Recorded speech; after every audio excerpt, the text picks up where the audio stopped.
l'électricité est un service capital pour le développement économique et humain. Fournir l'électricité, c'est fournir ce service nécessaire au développement. C'est avec ces mots que je vous dis bonjour à vous qui nous regardez à travers nos différents canaux de diffusion et bienvenue dans votre émission Tono 224.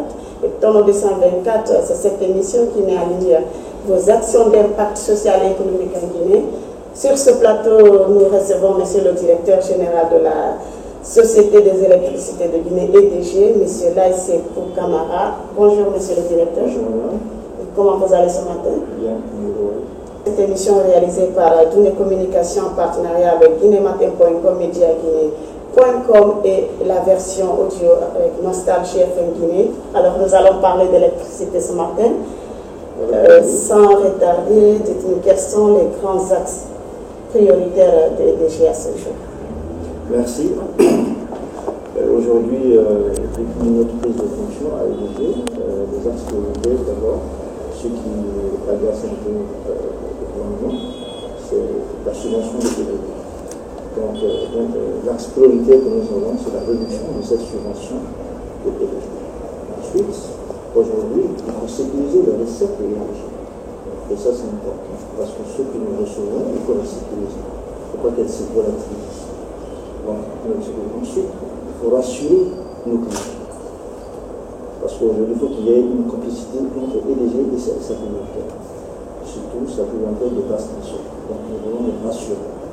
Ensuite, il faut que nous soyons capables d'honorer le service qui est notre mission principale. C'est-à-dire l'accès à l'énergie pour tous les Guinéens. Et l'énergie de qualité pour nos industriels. Parce que ce qui est important, il ne s'agit pas d'être abonné, il faut que les industriels quand même reçoivent du bon courant. Et ce bon courant nous vient dans notre travail. Il faut qu'on rassure qu'on peut les donner du bon courant. Donc voilà un peu ramasser les grands axes que nous entendons pour ces prochaines années que nous allons développer. C'est-à-dire l'extension de l'EDG, parce que nous rentrons dans un marché d'énergie de la sous-région. Nous avons des interconnexions. Il faut rassurer nos voisins que l'EDG est capable de forfait, c'est-à-dire pas forfait, mais plutôt assurer nos voisins que nous sommes capables d'être à la même hauteur que les autres. Ça veut dire les rassurer que nous n'allons pas perturber tout le système de l'Afrique de l'Ouest. Ensuite, les rassurer que nous pouvons gérer aussi parce que nous sommes aussi une zone de réglage dans le système de loi. Et donc, il faut rassurer nos voisins. Justement, avant d'aller dans la sous-région, nous allons encore rester ici au niveau local. L'une des actions majeures que vous avez entreprises depuis votre prise de fonction, c'est aussi l'éclairage public. D'ailleurs, un projet qui tient à cœur le président de la transition, Mamadi Doumbouya. Dites-nous aujourd'hui quel est le niveau d'avancement de ces travaux. Il y a une précision qu'il faut apporter. EDG, c'est vrai, c'est une entreprise d'électricité qui est censée rendre du service public. L'éclairage public communément est du ressort des communes. C'est un travail des communes. Nous, on vient en appui dans le cadre de la maintenance et autres. Mais normalement, c'est des projets qui sont réalisés par les communes. Okay? Mais EDG, aujourd'hui, vu la taille de nos communes et vu les moyens de nos communes, donc EDG se met en première ligne pour réaliser, mais elle ne rentre pas dans le portefeuille de EDG. Si EDG fait cet investissement, nous ne pouvons pas le mettre dans notre comptabilité ou dans nos actifs que cet éclairage appartient à EDG. Ça appartient au gouvernement. Par exemple, quand je prends le cas de Conakry, même des villes, ça appartient au gouvernement ou à la mairie.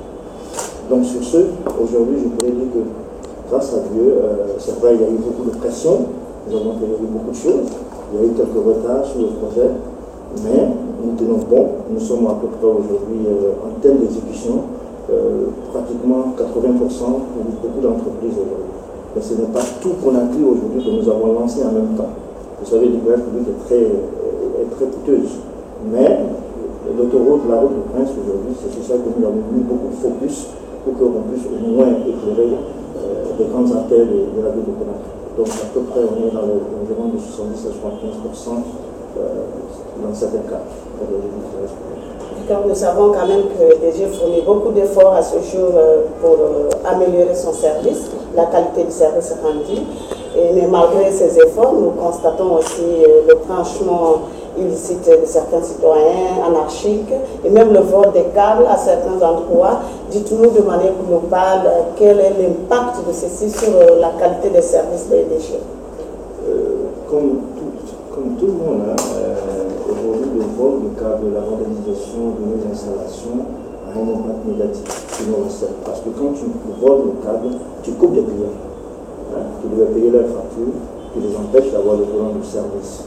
D'abord, socialement, ce qui n'est pas bien, et pour l'entreprise aussi, c'est une reprise constante. Parce que ce sont des sorties d'argent encore, parce qu'il faut refaire le réseau, parce qu'on ne va pas dire non, on ne fait plus parce que les gens ont coupé ou parce que les gens nous ont volé. Donc nous devons encore réinvestir pour refaire la même chose avec qui était déjà payé. Par exemple, j'étais la dernière fois à Kabylie et en Somalia, tous les compteurs même qui viennent d'être installés par le projet dans cette zone, tout a été vandalisé et les câbles ont été volés. Donc il faut revenir encore avec l'entreprise, discuter.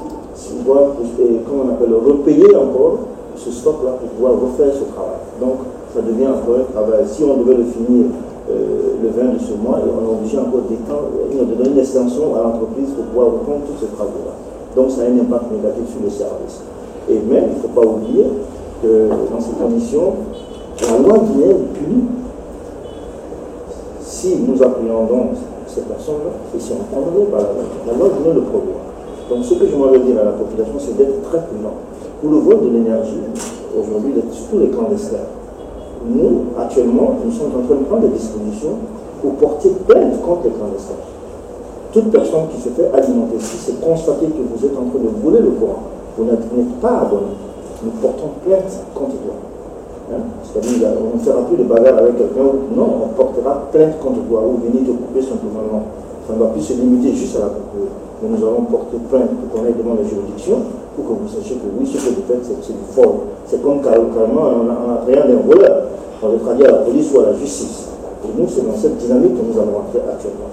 Parce que vraiment, il faut que le Guinéen comprenne que c'est vrai, nous sommes exigeants, parce que quand il y a des coupures aujourd'hui, les gens, même pour 2 jours ou une journée, même pour 30 minutes, les gens se plaignent. Par contre, quand tu es clandestin ou quand tu voles le courant, il faut que tu saches ce que tu as fait, c'est pas bien. Voler le courant, les gens, même ton voisin ne te condamne pas quand tu voles le courant. Il dit, ah lui, il est bien, lui il ne paye pas le courant parce qu'il vole. Mais aucun de tes voisins ne viendra nous dire, appeler EDG, ah, mon voisin qui est là, il ne paye jamais sa facture, ou bien il ne reçoit jamais de facture, ou il vole le courant. Donc par conséquent, nos agents aujourd'hui vous identifier et porter plainte contre vous. Ça, cette campagne va recommencer. Ça, je peux rassurer tout le monde que oui, cette fois-ci, tu peux être clandestin à tes risques et périls si tu veux. Mais le jour où tu es pris, on va porter plainte. On ne va pas discuter avec toi. Appliquer tout simplement la loi. La loi. On fera appel à la loi. D'accord. Nous ne pouvons pas parler d'électricité en Guinée sans parler de la facturation. Okay. C'est aussi une question qui soulève beaucoup d'incompréhension au niveau de certains citoyens qui pensent même que les factures qui leur sont adressées ne correspondent pas à leur consommation. Quelle explication pouvez-vous donner à cela? C'est-à-dire qu'il y a beaucoup de personnes qui font des amalgames. C'est-à-dire qu'ils ne peuvent pas prouver que ce que vous payez, c'est pas ce que vous avez consommé. Vous ne pouvez pas nous prouver ça. Parce que vous n'avez pas un autre élément de mesure pour savoir est-ce que c'est vraiment ce que je consomme, ce qu'on m'a facturé, c'est pas ça. Le seul élément de mesure qu'on a, c'est le compteur que EDG vous donne.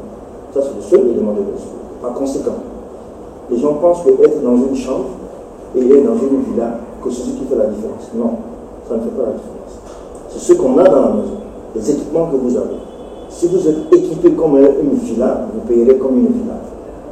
Ça veut dire quoi? Si vous avez des microwaves, c'est-à-dire des micro-ondes, ok? Vous avez des micro-ondes, vous avez des thermoplongeurs, vous avez des fer à repasser, vous avez des marmites électriques. Vous avez tous ces éléments, tous ces énergies là dans votre chambre de quelques mètres carrés. Si votre facture arrive, c'est comme une villa, parce que vous avez toutes les commodités. Et si on veut se faire du plaisir, il faut être prêt aussi à payer ce plaisir. Le plaisir, ça se paye. Si je veux vivre comme quelqu'un qui est dans une villa, il faut payer le service. Donc il faut que les gens apprennent à dire que oui, non, pour le moment, je n'ai pas besoin de ça. Pour le moment, je n'ai pas besoin d'avoir un fer à repasser ou un thermoplongeur. Okay? Et vous allez même observer actuellement la vente de charbon, les gens comparent le charbon à la marmite électrique. C'est-à-dire un sac de charbon qui fait 40-45 minutes, ça dépend des quartiers. Et la marmite, peut-être au marché à Manina, ça te fait 15 000, 20 000. Et tu donnes le même résultat. Donc les gens préfèrent aller dépenser une fois 20 000 pour venir franchir, utiliser le courant pour faire les préparations. Et ça, c'est dangereux. Mais puisque actuellement, le cordon douanier ne prévoit pas ces interdictions, disons que les importateurs aussi importent tous les électroménagers de l'Europe qui viennent inonder le marché linéaire, et voilà, tout le monde s'en sert, on ne sait pas ce que ça fait. Et vous voyez aujourd'hui la situation de l'énergie en Europe. Vous écoutez la radio tous les matins. Okay? Ça devient très critique pour tout le monde, la situation énergétique. Donc c'est la même chose. Je répète encore, quand vous voyez certains départs aujourd'hui, c'est-à-dire certains départs qui alimentent certains quartiers, vous voyez la puissance, l'appel de puissance, vous n'allez pas croire. Quand je vous dis que le départ Wanidara qui fait 15 MW, avec 15 MW, j'alimente tout Kaka. J'alimente tout la ville. Aujourd'hui, les citoyens deviennent de plus en plus exigeants. Dès qu'il y a une panne, ils sont là au bout du fil en train d'appeler à chaque seconde, même si parfois le paiement des factures c'est notre cas. Et dites-nous quel est le processus et les enjeux pour le dépannage, par exemple des cas de transport dans les quartiers. Voilà, si par exemple nous, il y a des endroits où on n'a pas peut-être un représentant qui est là où peut-être... parce que le transport normalement a une durée de vie de 20 ans. Hein. Ça c'est la durée de vie d'un transformateur qui est utilisé dans les conditions normales de pression et de température. Maintenant, aujourd'hui, chaque famille a un électricien de quartier. Chacun se débrouille comme il peut pour se brancher ou pour se débrancher, pour changer de phase ou pour faire quoi que ce soit. Donc voici ceux qui ils agressent, parce que ce ne sont pas des électriciens autorisés à travailler sur ce transformateur, mais ils sont des électriciens de quartier. Et donc quand il y a une panne, le minimum à faire, c'est d'appeler le 626 111 11 11. Ok? Et là on a un centre d'appel. Ce centre d'appel transmet votre appel au service de dépannage. Mais vous savez, les embouteillages qu'on a pris, ça peut retarder, mais que les gens juste essaient d'être un peu patients pour l'arrivée du service de dépannage. Ok? Un transport, si ça ne va pas, l'agent qui vient, il peut diagnostiquer. S'il peut le réparer, il va le réparer sur place. C'est-à-dire, une panne, ce n'est pas grave. Mais nous sommes en train d'essayer d'améliorer aujourd'hui notre temps de réponse. Parce que tu peux avoir un transport qui est indisponible, mais si en 24 heures, elle est remplacée, la population va être vraiment... elle peut accepter ça. Parce qu'il faut d'abord la débarquer, il faut d'abord la diagnostiquer, il faut la réparer s'il y en a. Si on ne peut pas, il faut la remplacer carrément. Donc ça peut prendre un peu de temps. Donc c'est sur ce temps-là de réponse-là que actuellement j'ai donné des instructions pour que les gens travaillent sur ça. Mais dire qu'il n'y aura plus de panne, non, ça c'est impossible dans la technique. Quel que soit le réseau, que ce soit en Afrique ou en Europe, il y a des pannes. Mais la seule différence, c'est le temps de réponse. Okay? Le temps de réponse. Si nous répondons à un temps record, je pense que le citoyen va être intelligent. Ou si il reçoit l'appel, le retour de son appel, là, il peut être patient pour attendre que le technicien arrive. Mais aujourd'hui, il y a beaucoup de changements quand même. Il y a beaucoup de changements dans le comportement de la population parce qu'il y a beaucoup de personnes qui appellent pour demander leur facture quand il y a des retards dans la distribution des factures. Donc ça, pour moi, ça c'est vraiment beaucoup de changements et ça c'est vraiment appréciable. L'entreprise se dit la confiance est en train de s'installer entre nous et notre population. Mesdames et messieurs, nous partons vers la deuxième partie de cette émission. Et monsieur le directeur, il y a beaucoup de changements au niveau des citoyens, mais il y a également beaucoup de changements au niveau des DG. Nous avons constaté de l'innovation continue au niveau de EDG à travers la digitalisation de certains services. Dites-nous, est-ce que les citoyens s'intéressent à ce système digitalisé de EDG? Oui, bon, certains s'intéressent, d'autres ils ne savent même pas. Donc ça a EDG de faire encore beaucoup d'efforts dans la communication, dans la campagne, dans la sensibilisation, pour dire aux citoyens guinéens, tu n'as même plus besoin d'attendre un agent de EDG pour te donner ta facture. Tu peux toi-même, connaissant aller sur le site de EDG, consulter ta facture ou payer ta facture. Et donc, ça va continuer. Parce que nous allons continuer cette digitalisation, nous allons essayer d'améliorer beaucoup ce service de digitalisation. Donc, pour qu'au moins le Guinéen n'attende pas que sa facture est en retard ou on ne m'a pas distribué ma facture. Mais si tu vas sur notre site, tu pourras consulter ta facture et tu pourras même payer ta facture. Donc c'est un peu ça. Donc cette innovation que nous avons trouvée en place, nous allons la renforcer parce que l'équipe qui était là, elle a travaillé beaucoup dans ce sens-là et nous allons continuer sur cette lancée-là. EDG fait déjà beaucoup d'efforts, je le dis à l'entente de cette émission, mais dites-nous quelles sont les perspectives de EDG. Je sais que EDG est une société en mouvement continu, mais quelles sont les perspectives? Parce qu'à votre prise de fonction, vous avez parlé de l'interconnexion avec les autres pays, même à l'introduction de votre témoignage tout à l'heure, vous en avez encore évoqué, mais quelles sont les perspectives d'EDG pour les 2 prochaines années par exemple? Aujourd'hui, le grand perspective de EDG aujourd'hui, c'est d'essayer de quitter sur le dos de l'État. Que ce soit une entreprise par entière, capable de financer ce projet, capable de financer l'État. Parce que c'est ça l'objectif fondamental d'une entreprise d'électricité, elle doit être rentable. C'est-à-dire qu'elle doit être là comme un levier du gouvernement, à aider le gouvernement à pousser certains projets. C'est-à-dire qu'elle doit être le rêve de tout jeune Guinéen qui veut être ingénieur pour dire moi mon point de chute après mes études c'est EDG. Okay? Pour tous les jeunes ingénieurs de Guinée. C'est-à-dire que les Guinéens qui viennent à EDG vraiment ça doit être un objectif fondamental. Moi il faut que je travaille à EDG. Okay? Pour les jeunes Guinéens. Donc il faut que nous qui sommes là aujourd'hui, il faut qu'on soit performants pour le faire. Il faut que EDG soit performant. Okay? Il faut que EDG soit là pour que, oui, demain, l'État m'appelle pour dire, Monsieur Camara, il faut que vous nous veniez en aide parce que nous avons besoin d'investir dans telle école. C'est-à-dire, dans l'enseignement, il faut que vous veniez nous aider ici pour financer ce projet d'éducation. Il faut que vous veniez ici pour financer ce projet de développement social.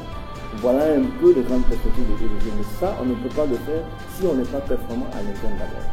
Si on n'est pas autosuffisant, c'est-à-dire capable de financer ses propres, capable de collecter ce que nous donnons. Parce que le plus important aujourd'hui, quand les gens ont parti, les gens, il faut que nous soyons capables de récupérer les 95% des factures émises.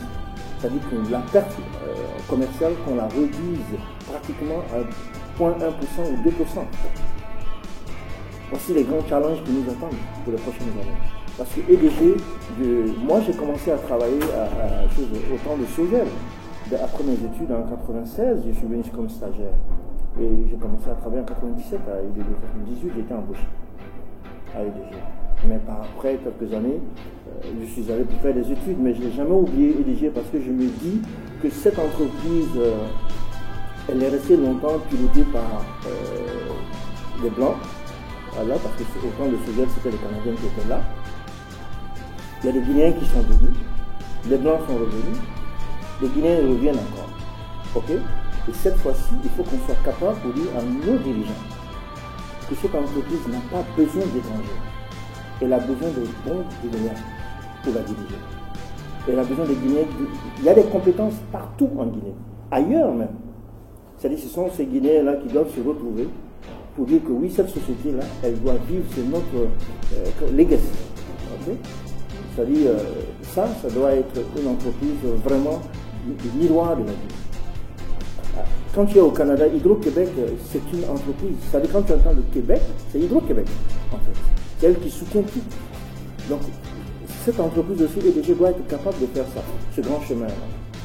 Donner de l'espoir à tous les jeunes Guinéens, donner de l'espoir aux gens pour dire que oui, on a une entreprise performante. Je sais que les entreprises d'électricité, souvent, il y a des problèmes. Mais EDG doit cesser de se démarquer de ça. Pour qu'on dise demain que oui, EDG n'est pas un fardeau pour notre État. Que ça ne soit pas toujours EDG c'est un fardeau. Mais ça, je vous promets, avec cette lancée-là, nous allons pouvoir, dans les prochaines années, faire de EDG, de faire de lance de l'économie du monde.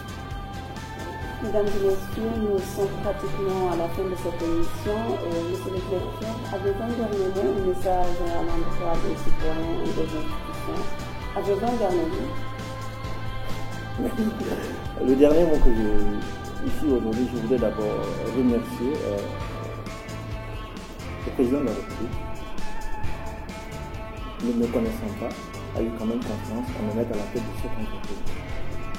C'est vrai que je suis resté longtemps ailleurs et je suis rentré, c'était au grand projet.